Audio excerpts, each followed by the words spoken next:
Hi friends, പുതിയൊരു വീഡിയോയിലേക്ക് എല്ലാ കൂട്ടുകാർക്കും സ്വാഗതം. അപ്പോൾ ഇന്ന് ഞാൻ ഒരു എംബ്രോയ്ഡറിയാണ് ചെയ്യാൻ പോകുന്നത്. അപ്പോൾ ഞാൻ ചെറുതായിട്ട് പടമൊക്കെ വരച്ചിട്ട് ഇത് തന്നെയാണ് നമ്മൾ ഡ്രസ്സ് ഡിസൈൻ ചെയ്യാൻ പോകുന്നത്. അപ്പോൾ നമ്മുടെ തുണിയുടെ മാർക്കിംഗ് എല്ലാം കഴിഞ്ഞു. അപ്പോൾ ഞാൻ ഇതിലോട്ട് തുണിയുടെ ഡിസൈൻ എല്ലാം ചെയ്തിട്ട് എംബ്രോയ്ഡറി ചെയ്യുവാണ്. അപ്പം നമ്മൾ എപ്പോഴും എംബ്രോയ്ഡറി ചെയ്യുമ്പോൾ ആദ്യം നമ്മളൊരു പന്ന തുണിയിൽ നമ്മളൊന്ന് ചെറുതായിട്ടൊന്ന് ചെയ്ത് നോക്കിയതിന് ശേഷം മാത്രമേ ചെയ്യാവുള്ളൂ. ഇപ്പോൾ വിഷുവൊക്കെ വലിയ വരുന്നു. അപ്പോൾ ഞാൻ കാണിക്കുന്ന ആ ഒരു രീതിയിലുള്ള ഡ്രസ്സാണ് ഡിസൈൻ ചെയ്യുന്നത്. അപ്പം വളരെ പതുക്കെ വേണം നമ്മൾ എംബ്രോയ്ഡറി ചെയ്യേണ്ടത്. കാരണം നമ്മൾ ചെയ്യുന്ന ത്രെഡ് എല്ലാം അടുക്കി ആയിട്ട് വേണം വരേണ്ടത്.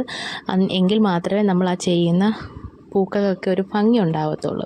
അപ്പോൾ ഞാനിതൊരു സെറ്റിൻ്റെ തുണിയിലാണ് ഇത് ചെയ്യുന്നത്. അപ്പോൾ ഇവിടെ ഇരുന്ന് ഞാൻ പ്രത്യേകം തുണിയൊന്നും വാങ്ങിച്ചിട്ടില്ല. ഇവിടെ ഇരുന്ന് നമ്മുടെ അധികം വന്ന തുണികളൊക്കെ ഉണ്ടല്ലോ, അതെല്ലാം കൂടെ വെച്ചിട്ടാണ് ഞാനൊരു തുണി ചെയ്ത് കഴിഞ്ഞിട്ട് ലാസ്റ്റ് ഫൈനൽ ഇത് നമ്മൾ കാണിക്കാം. അപ്പോൾ ഞാൻ ചെയ്ത് കഴിഞ്ഞപ്പോൾ ഇതിന് വേറൊരു ഡിസൈനും കൂടെ സൈഡിൽ ചെയ്യാനുള്ളൊരു രീതിക്ക് തോന്നി. അങ്ങനെ അതും ചെയ്തു.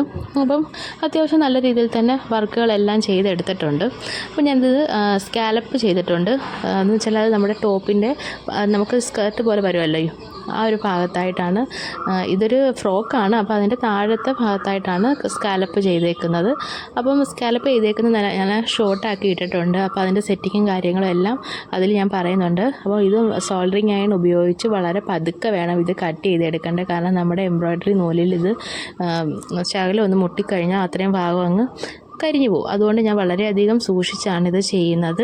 അപ്പോൾ എനിക്ക് ഫൈനൽ റിസൾട്ടൊക്കെ എന്ന് വെച്ചാൽ നല്ല അടിപൊളിയായിട്ട് കിട്ടിയിട്ടുണ്ട്.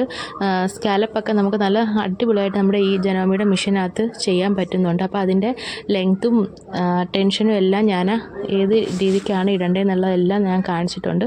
അപ്പോൾ മാക്സിമം വീഡിയോ എല്ലാവരും പൂർണ്ണമായിട്ട് കാണുക. നമ്മുടെ ഷോർട്ടിൽ ഇട്ടിട്ടുണ്ട്. അതാണ് ഫൈനൽ. അപ്പോൾ എനിക്ക് ഒരുപാട് ഇഷ്ടപ്പെട്ടിട്ടുണ്ട്. അപ്പം വിഷുവിന് ഈ ഡ്രസ്സ് ഇടാമെന്നാണ് വിചാരിച്ചേക്കുന്നത്. അപ്പോൾ സ്കാലപ്പൊക്കെ ചെയ്തത് നല്ല ഭംഗിയായിട്ടാണ് കിടക്കുന്നത്. അപ്പോൾ എല്ലാവർക്കും ഇഷ്ടപ്പെട്ടിട്ടുണ്ടെങ്കിൽ ഒന്ന് ലൈക്ക് ചെയ്യുക, കമൻറ്റ് ചെയ്യുക, സബ്സ്ക്രൈബ് ചെയ്യുക.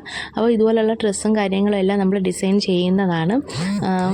അപ്പോൾ എന്തെങ്കിലും അഭിപ്രായം ഉണ്ടെന്നുണ്ടെങ്കിൽ, അല്ലെങ്കിൽ എന്തെങ്കിലും ഡൗട്ടോ എന്തെങ്കിലും കാര്യം ഉണ്ടെങ്കിൽ കമൻറ്റായിട്ട് അറിയിച്ചാൽ മാത്രം മതി.